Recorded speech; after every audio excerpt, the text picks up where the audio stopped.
If you ask any author what's the best way to tell a story, almost all of them will give you these 3 words. In concept, show don't tell means that your job as an author is to paint a picture of your story instead of force-feeding concepts, dialogue, and exposition into the audience. But how do you actually show don't tell? I came back to this question when I started looking around YouTube for creative inspiration, and that's when I came across a series that I almost forgot about, Alan Becker's Animation vs. Everything. This series sent me down a rabbit hole of grief, betrayal, revenge, and casual fun in a way that was so unique to all of the other animations I've seen. And this is especially because almost everything is silent.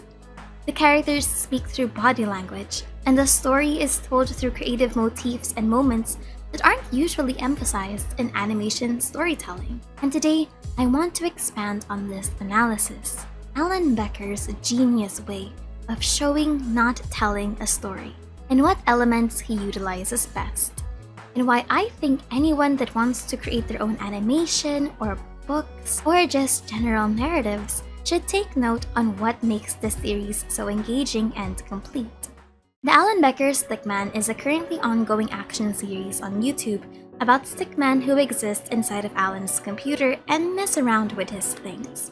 These 5 stickmen are the Second Coming, who I will be calling as orange for the video's simplicity's sake, green, red, blue, and yellow. Alan Becker features 3 primary series on his channel. One is Animator vs. Animation, a serialized story about the stickmen he created vying for power and control, either out of vengeance, redemption, or not necessarily knowing that they have that power in the first place. This series takes on a more serious tone compared to its counterparts, exploring a world beyond the computer and breaking into an entire realm of stick figures. The second series is Animation vs. Everything and Anything, which explores one of the stickmen traveling to strange and isolated dimensions. These series can focus on something as fun as Mario or arcade games, and even League of Legends, or even entire abstract fields like programming, mathematics, physics, and geometry, visualized into grand fight scenes where the stickmen must survive adversaries in that dimension. But the series that I'm talking about today, and the series that really showcased Alan Becker's storytelling skills, and my personal favorite, is Animation vs. Minecraft, a hybrid of both serialized and anthological stories of the stickmen exploring the world of Minecraft from within Alan's computer. They get into all sorts of hijinks and cool fight scenes as they try to fix problems caused by Minecraft's mobs and mechanics. They learn about the beauty of Minecraft's gameplay features like redstone, note blocks, potions, and translate them into their own stickman logic. The stickmen enter the Nether, meet villagers, and even face off against the Ender Dragon. But while this series took on a lighter and anthological side to it in the beginning, it also began having a serialized storyline come the 3rd season, where we're introduced to 2 core characters, King Orange and Purple, who we'll later discuss when we get into the nitty-gritty of the analysis. Because while the other cast of characters are having fun and enjoying themselves learning about Minecraft, on the other side is a story of a man who lost his child to a freak accident. In another distant dimension far away from the computer world is a society primarily composed of stick people. An orange stickman, who I will be calling King for this video, raises his son as a single parent, and their life was quiet, but happy. He and his son have a close bond and enjoy play fighting, and just exploring the world as a humble duo that's trying to make it in life. We don't know what happened to King's wife, but all that matters is that he'll be the best father that he can be for his son. The 2 visit a festival with different treats, attractions, and booths. During their visit, his son finds a booth dedicated to a new world called Minecraft, an entire dimension and experience that lets you mine, build, fight, and create. Eager to witness it for himself and intrigued by the compelling advertisement, the young boy rushes to tell his father about this wonderful game, and that he wants to try it for himself. King, not wanting to disappoint his son, accompanies him to visit the Minecraft booth, But soon, we'll realize that the Minecraft booth isn't a simple game test run. It's an entire prototype of the perfect immersion. They themselves would be able to enter an entirely new world. Except when his son tries this experiment, it all goes wrong.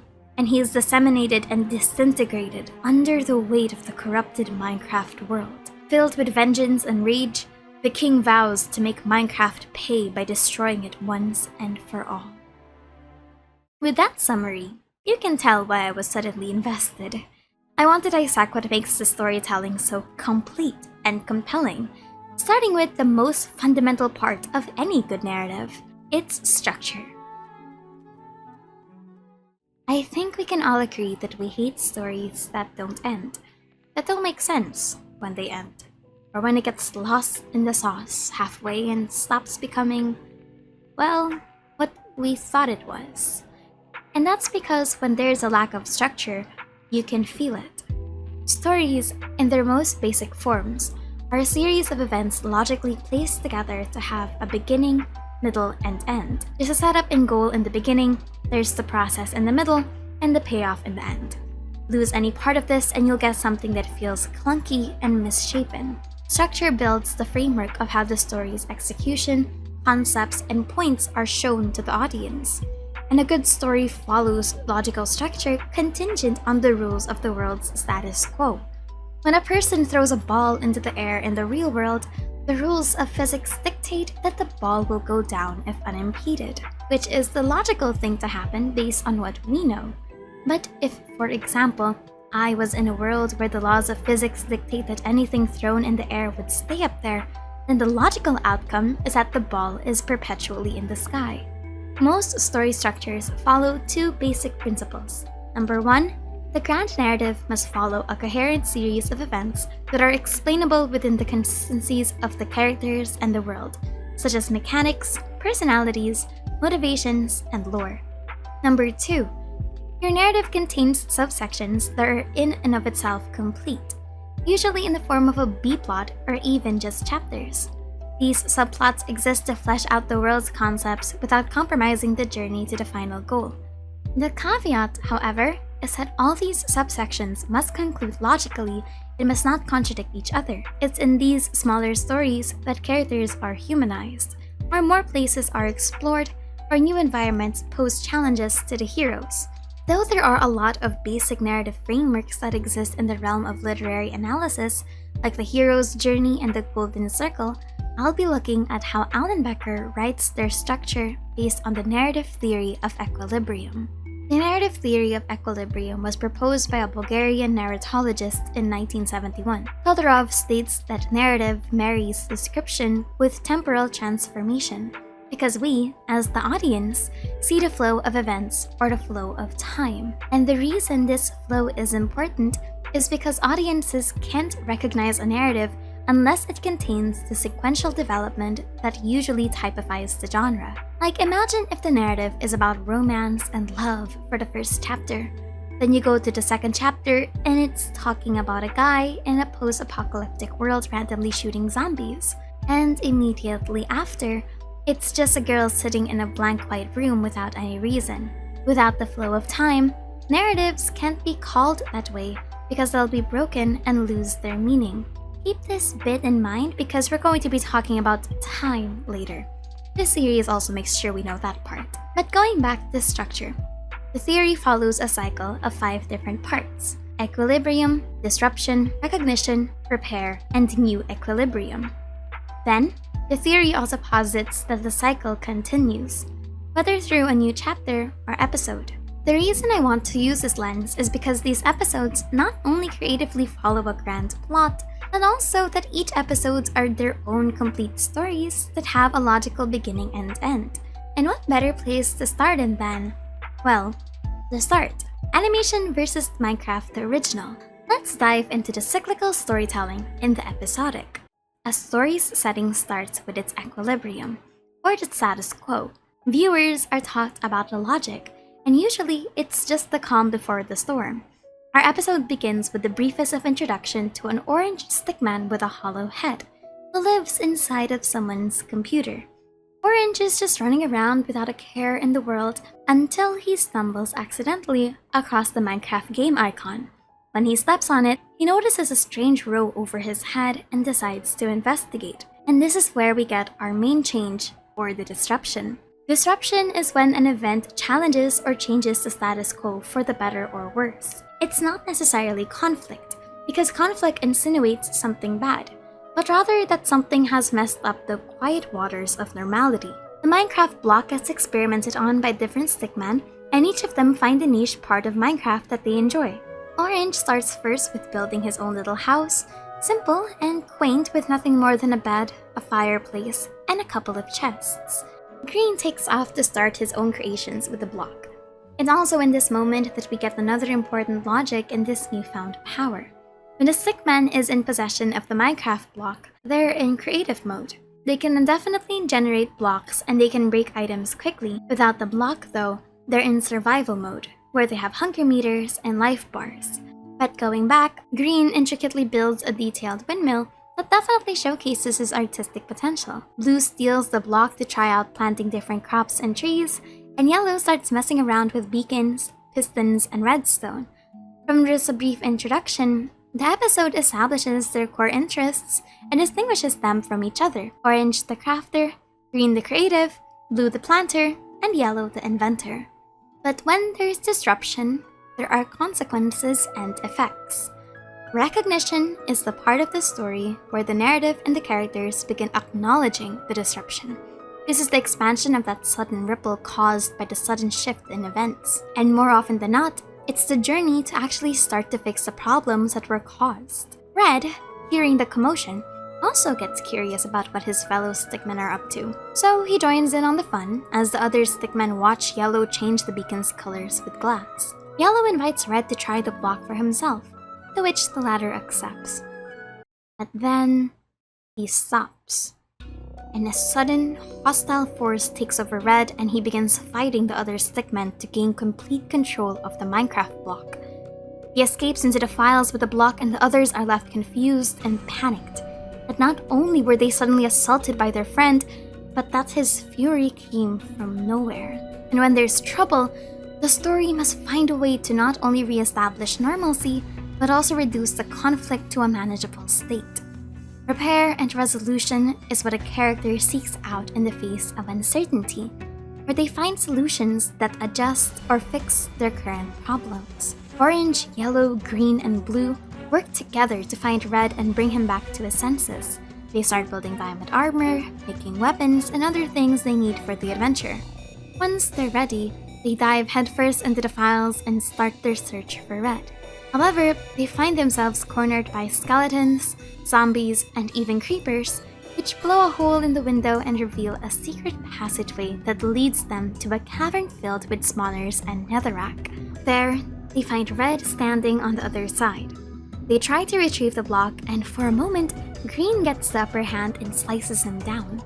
However, realizing that he just stabbed down a friend, Green immediately checks up on him to see if he's alright. But before he can get the block, it's revealed that Red was actually possessed by the spirit of Herobrine, who reinvigorates Red's body and beats down on the other stickmen. They're no match and end up having to run away. Still desperate to find and get their old friend, they make their last stand against the giant and creatively take it down with a literal jungle tree to the head. They manage to get the block back and delete Minecraft for good. Red is purged off of Herobrine and returns back to his senses, apologizing to the rest of the Stickman crew who readily forgive him. However, this is just the start of a new chapter for them, because even if the entire conundrum was dangerous and almost lost them their friend, they can't deny that they enjoyed their time playing with the Minecraft block. So in the next episode for Discovery, they start playing with it again. Of course, with several safety precautions to make sure that Red isn't about to get possessed by Herobrine this time. Their new equilibrium, or their new status quo, is that they've accepted to play with Minecraft again and are eager to experiment with the new things that come with it. And what's great about Alan Becker's storytelling is that it doesn't do a definitive end because it's not supposed to be. A YouTube series that intends to go into more seasons should also plot that its ending is just a new beginning rather than a concrete closing. If you're not able to do this with a series, the series could feel horrendously and unnecessarily prolonged. But this series takes it up a notch by being consistent with its completed structure, even if the individual episodes don't have an obvious antagonist, problem, or even lesson. The series respects the need for having a satisfying payoff without sacrificing the inevitable what comes next conundrum. This structure is really good for an episodic series, but where it shines masterfully is in Season 3, which becomes its own series of interconnected plot lines culminating into defeating a final boss. So we have cyclical storytelling in the macroscopic sense, where we're talking about an entire season. Season 3 begins with episode 20, The Piglin War. It's a humble and normal day in the computer, and we have Blue preparing a meal that he completely disregards for the sake of eating a bowl of netherworts. Except he has no netherworts, and he realizes that the only way to go find some netherworts is to go back into the nether. When he gets there, he meets and befriends the piglins after nearly dying to the lava because he tried to save a piglin kid. But he gets bamboozled when it turns out that all of the netherworts on the fortress are gone. Suddenly, he sees Orange calling to him to get a move on, and Blue follows him. Blue tells him that he needs to find the netherworts, and Orange tells him that he knows exactly where to find them. They just have to enter through another portal. When Blue steps inside, he notices that this isn't the nether anymore, and that he has no idea where they wound up in. It turns out that this Orange is an imposter, and Blue gets chucked out with a potion that seemingly makes him disappear. Now, in the other part of the story, the Stickmen are resting and chilling about inside the computer when Orange notices that the nether portal is back. The others look around only to find that Blue is also missing amidst the rest of the mess he left behind. They go inside and trudge around the nether and meet the piglin, who tell them that Blue went inside the fortress. They find the portal that leads them to the swamplands where they see Blue. Blue tells them that he was just out looking for netherworts and that he finally found them. Reunited with their good friend, they head back home. Except when they leave the portal, Blue and Red are nowhere to be found. Yellow checks up on them, but he doesn't return. After a while, Green goes back for them and nothing.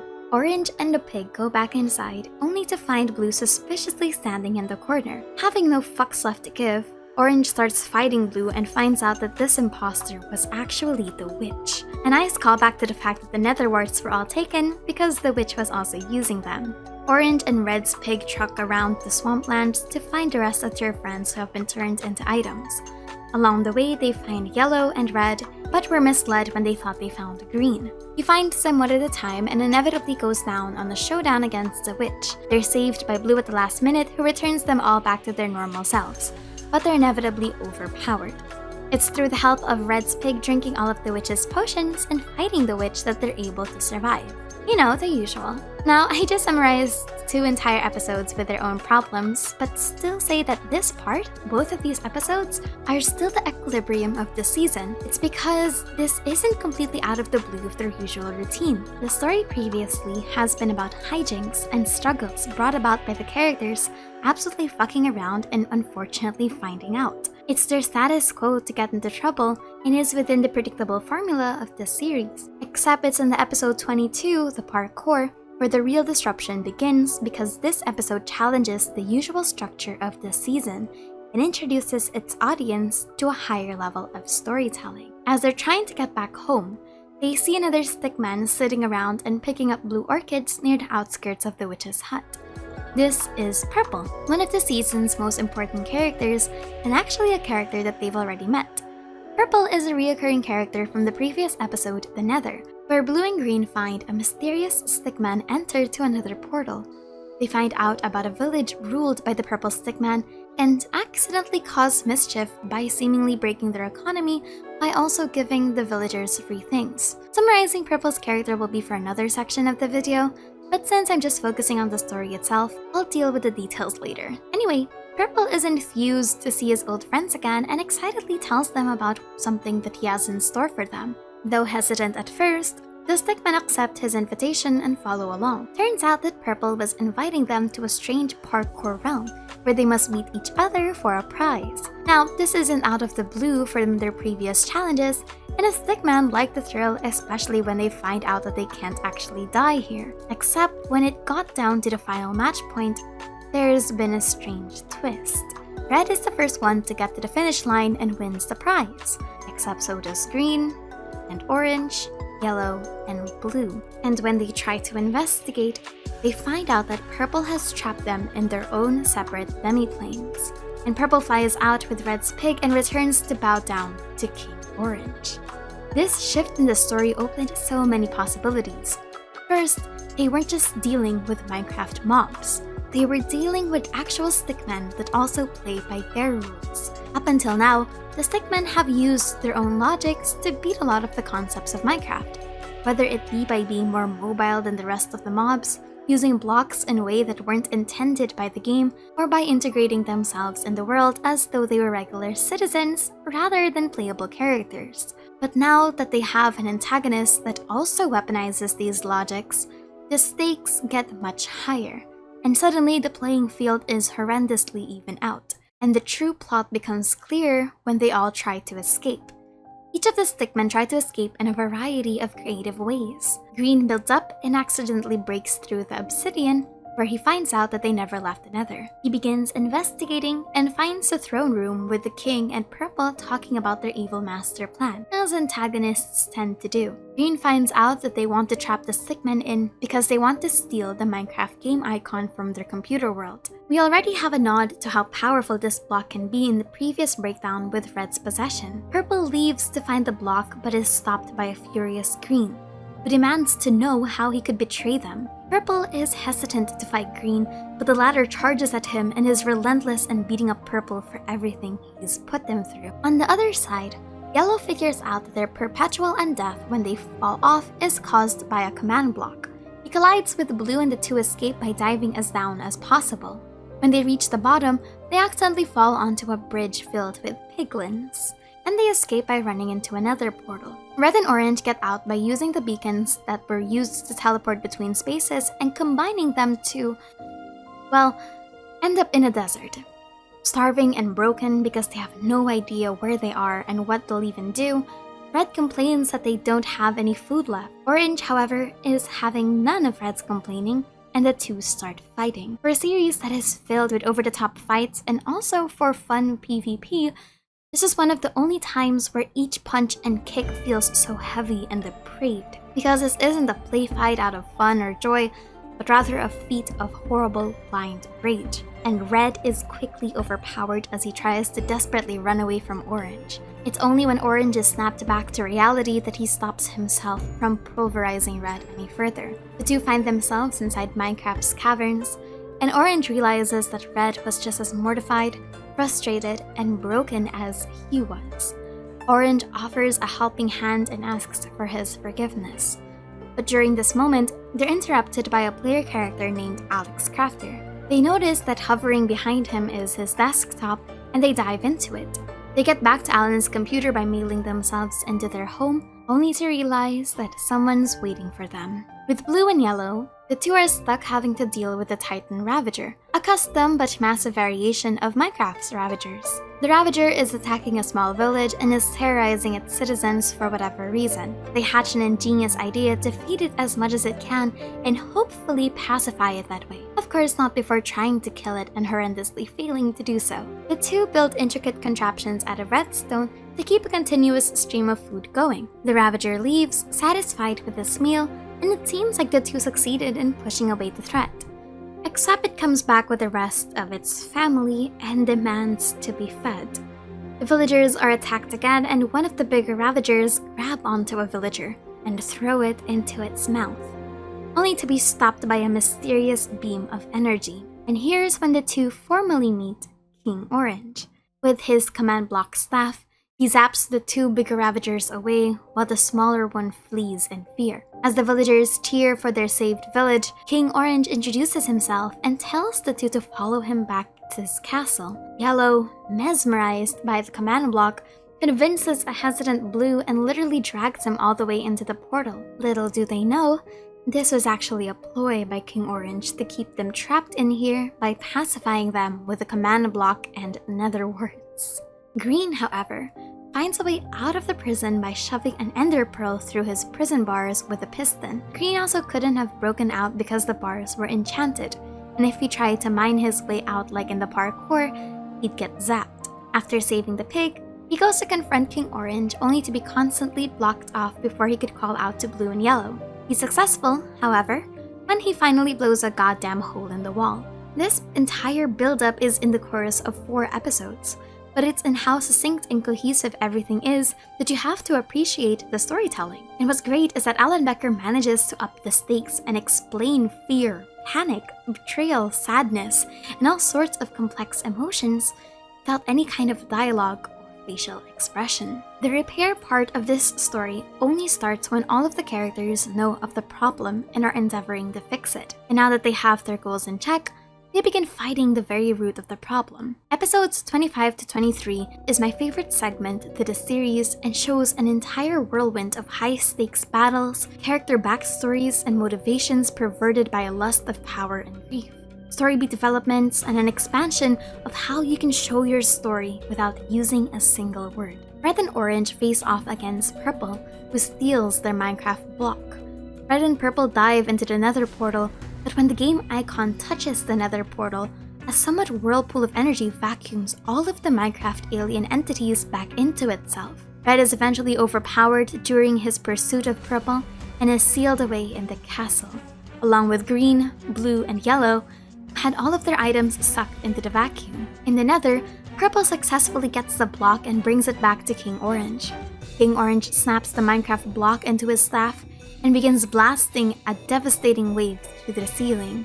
And it's here that we see his true intention is to kill everything in the Minecraft world, not just to gain power.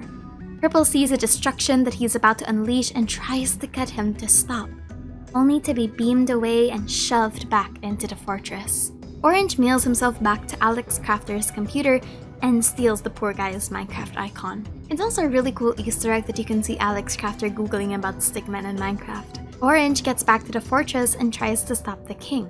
He frees the other Stickman and gears them up with their preferred weapons. Purple, still loyal to the king and believing in the king's goals, stops the other Stickman and unleashes the army on them. However, he is quickly overpowered by the 4's collective strength. He tries to fly away, but is rotted back by a very pissed off Green and Yellow. So, Purple tries to call out to King Orange for help, except he's abandoned. Purple bolts off and abandons his wings. Yellow tries to stop Green from chasing after Purple, but Green bolts off and follows him into one of the nether portals. Red is also whisked away into one of the nether portals in the sky, while Blue and Yellow retreat back into the portal that they came from. But before that, Yellow finds one of the command blocks and grabs onto it. Orange is able to defuse the black hole, but he loses the Minecraft game icon and is sent flying into another portal. The 4 are now separated.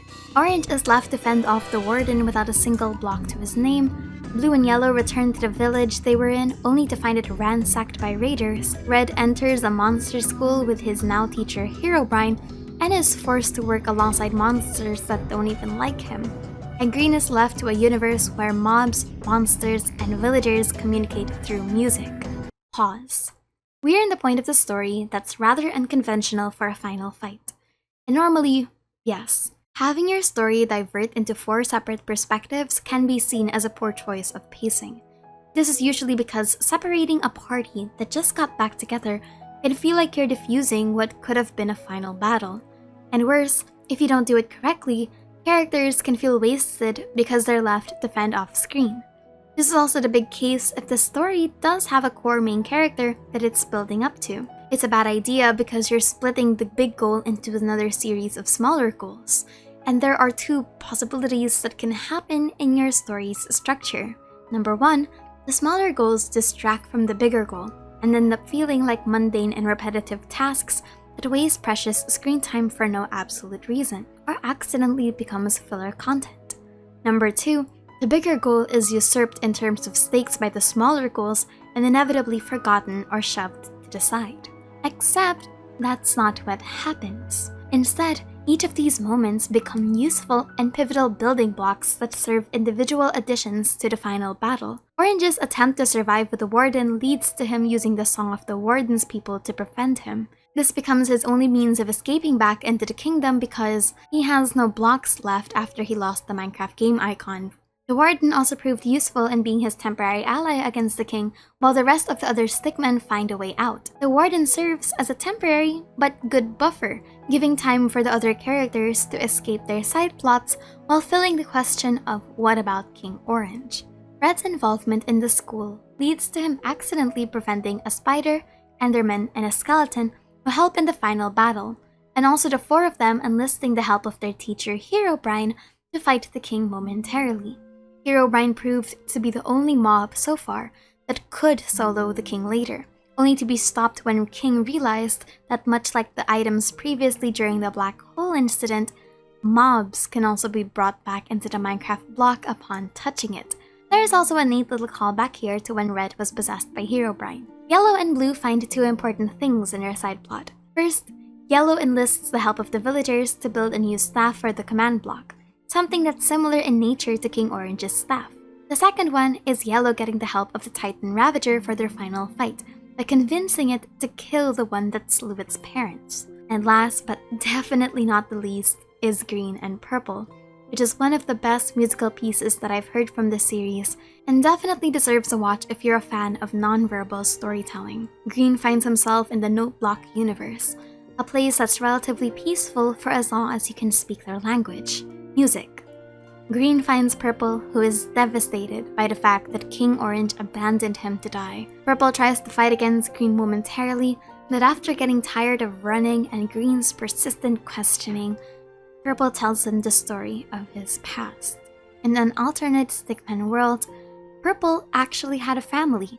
However, due to circumstances that I will not spoil in this video, Purple was raised to be a fighter by his dad Navy. Unfortunately, this meant constant beatings, and his mother couldn't bear to watch it. Frustrated by his son, Navy disappears from Purple and Pink's life, seemingly to have never been found again. Pink dies due to mysterious circumstances, and Purple is left alone without a family. This is when he meets King Orange and accidentally becomes attached to him like how you would be attached to a father figure. He strived to get his approval, going as far as to betray the people that believed in him. Green convinces him that his past is not what defines him, and convinces him that he can still make the right choice. Purple is reinvigorated by this. Green gives him back his wings, and they both go back to fight the king. Why the diversion works is also because King Orange is incapacitated. One plot thread that I find in most stories is that the buffer happens at the worst time possible, and usually leaves the audience with, is the bad guy just sitting around? The answer to this one is no. If you want to have a buffer and let your heroes get some time away from the main plot, your villain needs to have a reason to not pursue their goals. In this case, King Orange was actually incapacitated by the blast and lost the Minecraft icon block in the process. But it's time to talk about the king. This ties back to what I said before in the story. King lost his son after a freak incident at a fair that was supposed to just be his son playing Minecraft. That's his entire motivation for wanting to kill the game. The other Stickmen fight him, but after realizing that he could suck up all of the mobs, they're left to fighting him by themselves. However, they're absolutely no match for the power of two Minecraft game icons. King Orange sends a corrupting wave towards them that not only hurts them, but is appearing to corrupt their data. This is one of the few ways that the Stickman could be killed in this universe, the same way that King's son was killed. However, Purple is determined to make right his sins and flies straight to King Orange. Purple is horrendously overpowered by the staff, but King is reminded of his past. But Purple, a young man who has been with him through his entire endeavors, and the one that has supported him in his pursuits with blind loyalty and glee, is now in the same situation as his son.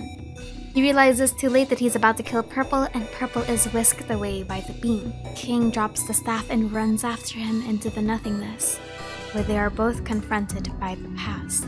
In the real realm, the Stickmen have to stop the staff but have no idea how to. Orange suggests bringing it to the Nether portal, and we see a great sequence of them running through the different parts of the Nether to try and get back to the beginning. We get a touching moment where the piglins help them, but each of them die one by one. Actually, all of the Stickmen, had Orange not make it out fast enough, would have completely died as we see them fall into the white void. But Orange is successful, everyone gets recovered, and King apologizes for his crimes. Of course, because this is Minecraft, he isn't really jailed or imprisoned for his crimes against video game characters, but he does apologize to the Stickmen properly. He relinquishes the King title by giving Purple the crown, and he gives Yellow the command block staff. King leaves to go back to the real world and start moving on with his life when Purple offers to come with him.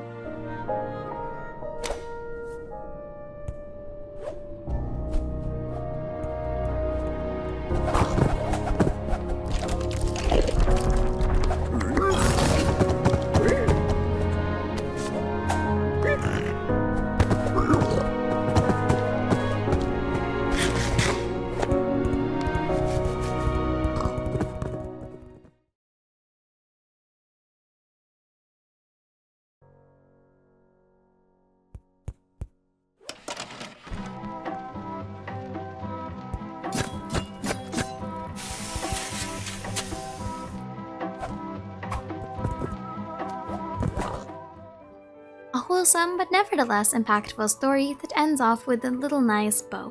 And what's nice is that the series continues on as per usual because it ends on such a positive note. The status quo is re-established not because the story never improved or moved, but because the cycle continued the way that it should be. Purple and King go back to their lives and are left to repent for what they've done, but it was nice to see Blue and Yellow be very critical of the entire thing at first, and Green always being the one character to chase after Purple and wasn't completely willing to give him forgiveness until the no-block universe. They will fight who they must, but they will forgive who they must. And that's the other part of establishing equilibrium, and why I think getting to the last part is crucial in keeping the ending satisfying. The initial themes of your story must usually fold in itself and complement the payoff rather than being disregarded. Stories that don't respect the themes that they started off with, especially with cartoons, can lead to flanderization, getting lost in the sauce, or going off rail. Because they never really were the spiteful bunch anyway, so them harboring feelings for people that they think already turned a new leaf and have apologized is actually far too out of character for them. Seasons 1 and 2 of Minecraft vs. Animation have the core themes of fun, enjoyment, and discovery, packaged off as them improving their craft and learning more about the game. And Season 3 has the themes of forgiveness and solemnity as the best way forward in a story packed with betrayal, atonement, death, and grief. And that's where I think Alan Becker's series shines a lot. The series manages to keep each video engaging by having their individual storylines, but having just enough internal narrative consistency that if you put them all together, everything feels relatively connected even at a smaller scale. This is also great because this means the story can just randomly shift from an episodic anthology to something serialized without losing its identity because storytelling structure has consistently been established. Just when it becomes serialized, it's much vaster. But where I think this kind of execution shines the most is in the smaller details. Of course, what I was doing a while ago was summarizing most of the story beats for everyone, but if you already watched the series, you would probably know that. However, where I want to go on next is to expand on the 3 key elements that I think are vital in making your story feel expansive on a macro scale: temporal consistency, world building, and the Chekhov's gun principle. And this is where we'll get into the more narrative and literary analysis. Structure forms the what will happen, but let's move on to when will it happen.